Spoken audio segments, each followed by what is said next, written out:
మీ వ్యాపార ప్రకటనల కోసం ఈ నంబర్ను సంప్రదించండి. Hi viewers, welcome to our channel.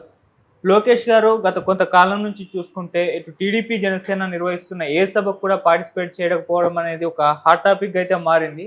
So నిన్న అంత పెద్ద ఉమ్మడి సభ జరిగినప్పుడు కూడా లోకేష్ గారు కనిపించలేదు. అంతకుముందు సీట్ల పంపకం అప్పుడు కూడా లోకేష్ గారు కనిపించడం లేదు. అసలు లోకేష్ గారు ఎందుకు ఇటువంటి సభలకు హాజరు కావడం లేదు? సో ఈ అంశం మీద డిస్కస్ చేయడానికి ప్రజెంట్ మనతో పాటు సీనియర్ జర్నలిస్ట్ జయదేవ్ గారు ఉన్నారు. వారితో డిస్కస్ చేద్దాం. సార్ నమస్కారం. సార్ నిన్న అంత పెద్ద ఉమ్మడి సభ అయితే జరిగింది టీడీపీ జనసేనది.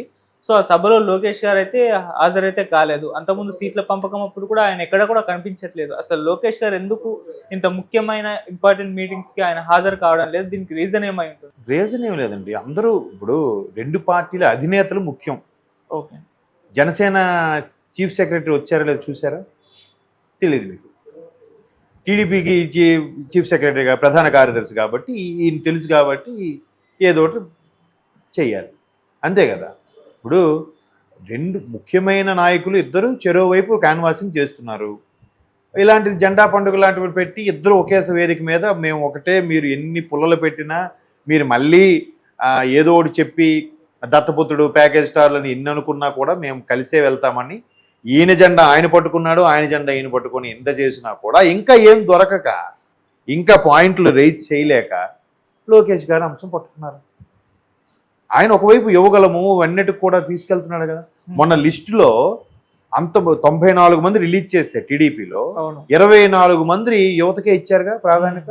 అంటే ఒక్కసారి కూడా అసెంబ్లీలో అడుగు పెట్టని, అసెంబ్లీ అంటే ఏంటో తెలియని, అధ్యక్ష అంటే ఎలాగంటుందో తెలియని వ్యక్తులకే కదా ఇచ్చారు. అది క్రెడిట్ ఎవరిది చెప్పండి? ఆ క్రెడిట్ ఎవరిది అయి ఉంటుంది? ఈ లోకేష్ గారు చెప్పగానే వినేస్తారా? కాదు కదా. కాబట్టి దీని మీద కొంచెం వేరేగా డైవర్ట్ అయ్యి వేరే వ్యవహారాలు కూడా చూసుకునే అవకాశం కనిపిస్తుందని నా అభిప్రాయం.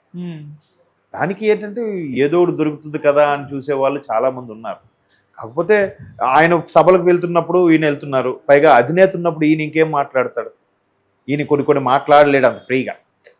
ఇంకోటి, ఒకవేళ వెళ్ళి ఇచ్చిన చంద్రబాబు గారి తర్వాత లోకేష్కి ఎక్కువ ప్రాధాన్యత ఉంది, పవన్ కళ్యాణ్ గారికి ప్రాధాన్యత లేదు అంటారు మళ్ళీ మీరే. అవునా కదా? అలా కూడా జరిగిన సందర్భాలు ఉన్నాయా లేదా? ఇద్దరు సీనియర్. ఇప్పుడు చంద్రబాబు గారు అనుభవంతో పోల్చితే పవన్ కళ్యాణ్ గారు అనుభవం ఏం లేదు. పవన్ కళ్యాణ్ గారికి ఉండే అనుభవం ఒక రకమైన అనుభవం. ఈయన రాజకీయ పరంగా చూస్తే పవన్ కళ్యాణ్తో సమకాలికుడే అనుకోవచ్చు లోకేష్ గారు కూడా. ఆయన వచ్చి ఇండస్ట్రీలోకి వచ్చి 10-15 ఏళ్ళు అవుతుంది, ఈయన సుమారుగా 10-15 ఏళ్ళు అవుతుంది, 10 నుంచి 15 ఏళ్ళ మధ్యలో అనుభవకరంగా. వయసులో పరంగా చూస్తే పవన్ కళ్యాణ్ గారే పెద్ద. బట్ అంత అనుభవం ఈయన మంత్రిగా కూడా చేశాడు. ఎవరు? లోకేష్. మరి పవన్ కళ్యాణ్ గారు ఎమ్మెల్యేగా కూడా చేయలేదుగా. మరి దాన్ని అక్కడ ఎలా చూడాలి? బట్ అధినేత కాబట్టి, జనసేనాని కాబట్టి, ఆయన ఫోటో పెడితే ఎంతో కొంత ఒక అట్రాక్ట్ అవుతారు కాబట్టి, ఆయనకి అంత ప్రాధాన్యత ఉంది కాబట్టి సమకాలికుడిగా నిలబడి ఈయన జెండా ఆయన పట్టుకొని ఆయన జెండాని చేశారు. ఇక్కడ లోకేష్ గారు నెక్స్ట్ లెవెల్ క్యాడర్ కదా, ప్రధాన సెక్రటరీ, ప్రధాన కార్యదర్శి. చంద్రబాబు గారు మెయిన్, అక్కడ పవన్ కళ్యాణ్ గారు మెయిన్.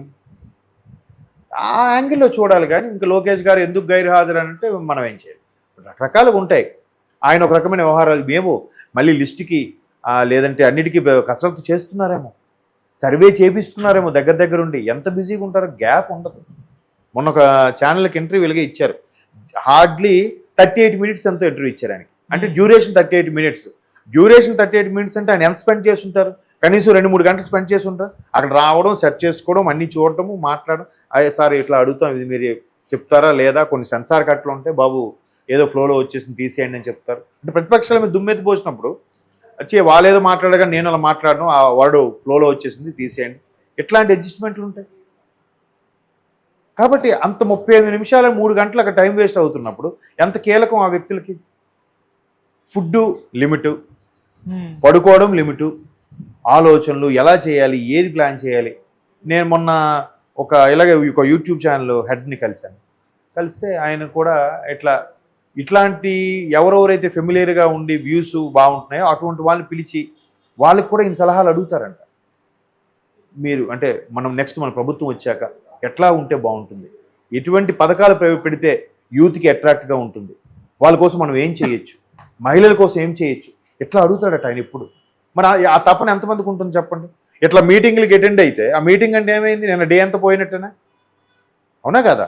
ఏ పాయింట్లు మాట్లాడాలి, ఏ దాని మీద అంశాల మీద చర్చించాలి, ఎంత క్రౌడ్ ఉంటుంది, ఎంతమందికి అభివాదం చేయాలి, ఎంతమందికి మెప్పించేలా మాట్లాడాలి అంటే వాళ్ళిద్దరిది అయిపోయింది. మరి ఈయన ఎందుకు మళ్ళీ? ఈయన కూడా రెస్ట్ పొజిషన్లోనో లేదు వేరే వ్యాపకాల్లో ఉంటే నెక్స్ట్ టీడీపీకి ఏం చేయాలి, పార్టీకి సంబంధం ఏం చేయాలి అనేది ఈయన ఒక ప్లాన్ చేస్తారు. ఈయనకు ఒక మ్యాప్ పాయింట్ ఉంటుంది. అది కదా. అప్పుడు ఆయన అరెస్ట్ అయినప్పుడు కూడా, చంద్రబాబు గారు అరెస్ట్ అయినప్పుడు కూడా ఆయన ఏం చేశాడు, వెంటనే యువగలం అనేది స్టాప్ చేసేసి ఆయన జైలుకి వెళ్ళి కలిసి ఎలా చేయాలి, అక్కడ లాయర్లతో ఎలా మాట్లాడాలి, ఏ అంశం మీద ఎలాగా ఆయన బయటికి తీసుకురావాలి, ఊరికే ఎందుకు ఇరికించారు, ఇన్ని అంశాల మీద చర్చలు అవుతున్నాయి. ఇవి అవుతున్నా ఒకవైపు సిఐడి వాళ్ళు ఢిల్లీ వెళ్ళి సమ్మన్లు ఇస్తే వాళ్ళ కోసం మళ్ళీ కూర్చోబెట్టి టైం కేటాయించారు. ఎక్కడ ఉంటుంది అసలు? నిజంగా చెప్తున్నా, ఎస్పెషల్లీ మిగతావేవో నాకు తెలియదు కానీ రాజకీయాల్లో ఉండే వాళ్ళకి మాత్రం పర్సనల్ లైఫ్ చాలా చాలా తక్కువ. పర్సనల్ లైఫ్ అనేది స్పెండ్ చేయడం చాలా తక్కువ ఉంటుంది. నేను అది చాలా కొంతమంది దగ్గర నుంచి చూశాను కూడా. ప్రతిదీ ప్రజలతోనే. ఆయన తుమ్మిన, దగ్గిన, కూర్చున్న అన్న ఏంటన్న పొద్దున్న లెగిస్తే చాలు. ఇప్పుడు మొన్న మా కొలీగ్ ఒక ఆయన ఉన్నాడు, ఆయన హరీష్ రావు గారికి దూర బంధువు ఏదో సంథింగ్, ఇక్కడ మన మాజీ మంత్రి హరీష్ రావు గారు. ఆయన కలవడానికి వెళ్తే వస్తే 6:30 లోపు వస్తేనే అన్న కలుస్తారు, లేకపోతే కలరు. సరే అండి, 6 కల్లా రెడీగా ఉన్నారు, 5:15 కల్లా. ఆయన 6 కల్లా కిందకి దిగాడంట. రండి సోదరా ఏంటి సంగతి అన్న, ఇళ్ళగా చిన్న పని ఉంది వచ్చి, రండి కూర్చొని టిఫిన్ చేస్తూ మాట్లాడుకుందాం అంటే, మాట్లాడి మళ్ళీ టిఫిన్ చేసి అదో టైం వేస్ట్ అని మాట్లాడుతూనే టిఫిన్ చేసేసారంట. సరే వెంటనే పిఏకి చెప్పారంటే పని అయిపోతుందని చెప్పారంటే అయిపోయింది అంతే. 6:20 కల్లా ఆయన బయటికి వెళ్ళిపోయాడు ఆయన హరీష్ రావు.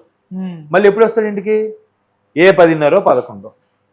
సో అంత బిజీగా ఉండే వ్యక్తులకి ఇప్పుడు చంద్రబాబు గారు ముఖ్యమంత్రిగా ఉన్నప్పుడు హుద్దు అయింది, ఉత్తరాంధ్రకి కుదిపేసినప్పుడు 4 గంటలకి టెలికాన్ఫరెన్స్ ఏంటండి కలెక్టర్లతోని, 4 o'clockకి.